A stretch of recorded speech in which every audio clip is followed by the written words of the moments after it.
안녕하세요. 유튜브 누구나 할 수 있다. 스마트폰 1인 미디어 교육 전문가 1인 방송 크리에이터 스마트폰 활용 지도사 이태영 감독입니다. 우리는 보통 외국어를 배우죠. 제일 먼저 알파벳을 배우고 단어를 외운 기억이 납니다. 단어를 조합해서 문법에 맞춰 작문을 했었죠. 처음에 쉬웠나요? 외국어를 한다는 것에 신기하기는 했지만 그닥 쉽지는 않았던 기억이 납니다. 이해도나 암기력이 뛰어났던 친구들은 빨랐지만 가장 어려웠던 건 외우는 거였어요. 영상 언어는 외우기도 해야 하지만 머리 싸매고 할 정도 또한 아닙니다. 직접 카메라를 들고 체험하면서 이해하면 되는 반복 학습을 통한 스마트폰으로 하는 실용 체험 영상 언어 오늘 알려드리겠습니다. 오늘은 단어를 이해하고 영상 언어를 체계적으로 배우는 시간을 한번 가져보겠습니다. 처음 듣는 일반적으로 생경한 영상 언어지만 이해하고 따라하시면 좋은 영상을 만드는데 큰 도움이 될 것입니다. 스마트폰 카메라는 쉽게 말해서 빛을 흡수해서 CCD 촬영판에 전기 신호를 변환해서 빛을 영상 신호로 바꿔주는 거예요. 우리는 이것을 영상이라고 하는데 영상은 빛의 예술이라는 말을 많이 들어봤죠. 기억합시다. 영상은 빛의 예술. 빛이 없으면 아름다운 영상을 만들 수 없어요. 이런 말은 귀에 딱지가 않도록 굉장히 여러 번에 걸쳐서 말씀드렸었는데 아직도 이해하시는 분이 있을지 모르겠습니다. 자, 이제부터 본격 촬영을 해볼까요? 자, 촬영하려고 하면 스마트폰만 있으면 됩니다. 자, 처음 촬영할 때는 반드시 리허설 촬영을 해야 합니다.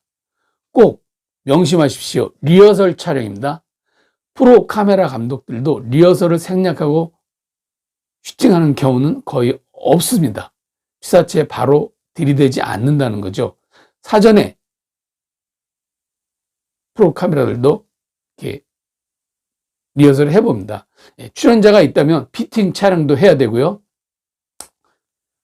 팬닝이라든가 줌인, 틸업, 틸다운, 시작 전과 끝점의 그 팬닝 시간, 줌인 아웃 시간을 미리 계획된 스크립터에 표시된 대로 충실하게 기록이 가능한지 사전 리허설을 해봐야 합니다. 자, 팬닝도 10초를 할 수 있고 20초를 할 수 있고 그래요. 자, 다 그런 건 아니지만 대체적으로 그렇다는 거고요. 자, 다큐멘터리에서는 리허설은 가끔 생략되기도 합니다. 그런데 여러분은 어떤가요? 리허설 촬영을 하고 있나요? 많이들 리허설 촬영 안 하는 걸로 알고 있습니다. 바로 슈팅에 들어가셨다면 이제부터라도 리허설은 꼭 하십시오. 꼭입니다. 이것은 결코 시간을 허비하는 게 아니라 완성도 높은 영상물을 짧은 시간에 건질 수 있는 한 방편이 될 수 있습니다. 자, 촬영에 대해서 사전에 미리 연습하는 걸 우리는 리허설이라고 합니다. 촬영할 때 반드시 카메라 리허설 기억해 두셨죠? 네, 좋습니다. 자, 일반적으로 한 번 촬영하기 전에 우리는 리허설을 한두 번 정도를 해야 합니다. 한두 번. 자, 첫 번째, 보통 촬영하는 첫 번째 리허설을 우리는 블러킹 촬영이라고 그러고요. 두 번째 촬영을 런스루 촬영이라고 합니다. 리허설 촬영이 끝나면 바로 그 자리에서 모니터를 해야 됩니다. 우리가 사진 찍는 사람들 바로 사진 찍고 그냥 또 다른 거 찍죠. 그건 리허설이 아닙니다. 리허설은 다시 한번 봐야 되는 겁니다. 그래서 연기자가 있다면은 함께 촬영한 촬영감독, 연기자, 조명감독, 연출감독이 영상을 보고서 잘못된 연기나 부족한 부분이 있으면 연기를 지도를 한다든가 카메라 워킹이 좀 매끄럽지 않다 그러면 카메라 워킹을 수정한다든가 조명이 너무 프레이트하다든가 조명이 너무 이렇게 어둡다든가 이러면은 그런 조명 수정도 해야 됩니다. 그래서 리허설 촬영이 끝난 다음에 스크립트에 표시된 내용이 충분히 카메라에 기록이 됐는지를 확인하는 것을 우리는 리허설 촬영이라고 합니다. 카메라의 포지션이 시나리오에 잘 표현되는 위치인지, 영상을 기록하는 적당한 렌즈로 촬영이 됐는지, 자, 렌즈도 여러 번에 걸쳐서 말씀드렸습니다. 마운트 렌즈, 관광 렌즈, 표준 렌즈 왜 필요한지. 자, 조명은 시간을 표현해 준다 그랬죠. 조명의 표현 시간이 적당한지, 자, 연기자가 있다면 연기자의 대사 전달이나 호흡이 잘 됐는지, 음향 감독은 주변에 잡음, 노이즈는 없었는지 등을 리허설 프리뷰를 하면서 꼭 잡아내야 합니다. 우리는 카메라 사이즈라는 말을 하죠. 촬영하는 화면의 사이즈를 인물일 경우 클로즈업, 바스트샷, 웨스트샷, 풀샷. 카메라 사이즈의 촬영은 화면에서 인물이 클로즈업, 바스트, 웨스트, 풀샷 이게 제대로 촬영됐는지를 확인해야 됩니다. 카메라 쇼트라는 말 많이 들어봤죠. 쇼트, 한 숏. 카메라 쇼트는 카메라 위치에 따라서 풀샷, 롱샷, 클로즈업, 어떤 각도에 따라서 부감, 안감, 로샷, 회전에 따라서 팬과 틸트 업, 틸트 다운 이런 게 있습니다. 그런 건 여러분 다 하실 줄 아시는 거죠? 네, 모르시면은 태영TV에 기록이 된 게 있습니다. 자, 스위치에 따라서 우리는 페이드 인, 페이드 아웃, 오버랩 등 다양한 동영상 언어가 있습니다. 자, 영상을 기획할 때는 카메라 스크립트를 작성해서 카메라 위치, 이동 각도를 표시하는 슈팅 스크립트를 꼭 작성해서 촬영을 해주시면 좋겠습니다. 자, 카메라 앵글 굉장히 중요하죠. 영상 언어입니다. 카메라 피사체를 잡는 각도를 우리는 보통 시각이라고 합니다. 즉 대상에 대한 카메라의 상대적인 높이, 위에서 촬영하게 될 때는 하이 앵글, 같은 높이에서 촬영할 때는 아이 앵글이나 플랫 앵글이라고 합니다. 자, 미디엄 앵글, 그다음에 밑에서 위로 이렇게 올려 찍는 로우 앵글, 안각이라고도 하죠.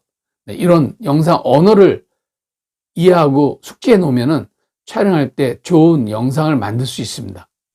자, 카메라 워크. 카메라 워크는 넓은 의미로 카메라를 통해서 작품의 테마를 영상화하기 위한 촬영 기술과 모든 예술적 창작 행위를 우리는 카메라 워크라고 합니다. 카메라 워크는 연출자의 의도에 따라서 대상과 카메라의 어떤 긴장감 속에서 구도를 결정하고 카메라의 움직임, 렌즈를 선택하고 조명을 알려주고 줌인, 줌아웃, 타이밍을 고려해서 어떻게 테마에 어울리는 이미지를 만들지를 실행하는 것을 우리는 카메라 워크라고 합니다. 영상 언어하고도 밀접하죠. 그 다음에 카메라 포지션. 자, 카메라 감독들은 피사체에 대한 카메라 위치를 정확하게 파악하고 카메라를 얼마나 빠르게 정확한 위치에 연출자가 표현하고자 하는 내용을 간파해서 가장 좋은 앵글을 잡을 수 있도록 가장 알맞은 카메라 포지션을 잡아줘야 합니다. 현장에서 카메라 감독이 우왕좌왕하게 되면 여기가 아닌가 비해 하면 모든 스태프들이 힘들어집니다. 카메라가 포지션을 잡아줘야 조명팀이 발빠르게 세팅하고 음향 감독들이든가 모든 스태프들이 카메라 포지션이 기준이 됩니다. 그래서 카메라의 포지션은 굉장히 중요합니다. 현장에서는 카메라의 그 포지션을 잘못 잡으면은 비용도 발생할 수 있어요. 조명이 움직인다든가 해서 촬영 시간이 지체된다든가. 자, 커트. 우리는 커트라는 말을 많이 쓰죠. 메모리 카드에 찍힌 영상의 최소 단위를 커트라고 합니다. 본래는 연속 촬영이 끝난 것을 가리키기도 하지만 촬영 중에 커트, 중단하는 의미가 되고요. 마지막 끝에서 커트할 때는 엔딩, 종료하는 말이기도 합니다. 보통 우리가 커트 촬영이라고 하면 한 커트에 보통 3초 이상 멈추지 않고 촬영하는 걸 커트 촬영이라고 합니다. 그 밖에 쇼트는 플레이트를 칠 때 쇼트 넘버 몇 커트라든가 영상을 바꿀 때 어떤 커트라든가 이런 의미로도 쓰이고 있죠. 헷갈릴 필요는 없습니다. 현장에서 여러분들이 커트 촬영을 해보면 압니다.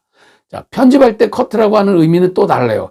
이미 기록된 영상에서 시작점과 끝점, 아웃점에서 순간적으로 바뀌는 영상을 커트라고도 합니다. 한 편집 단위를 커트라고도 하는데 쇼트 대신 커트라고도 쓰이는 거예요. 자, 스탠바이, 하이, 큐. 오케이, 컷. 예, 여기 한 컷입니다. 3초. 자, 연속 촬영된 긴 쇼트에 다른 쇼트를 일부 끼워 넣었을 때 우리는 이걸 인서트 커트라고 하죠. 이상 쇼트에 대해서 오늘 알아봤습니다. 좀 이해가 되셨나요? 스마트폰 촬영이 아니더라도 영상 제작에 관해서 궁금한 점 있으면 아래 댓글로 남겨주세요. 태영튜브 채널에서는 스마트폰만으로 영상을 제작할 수 있는 노하우는 계속 공개하고 있습니다. 잘한다고 생각하면 구독도 눌러주시고요.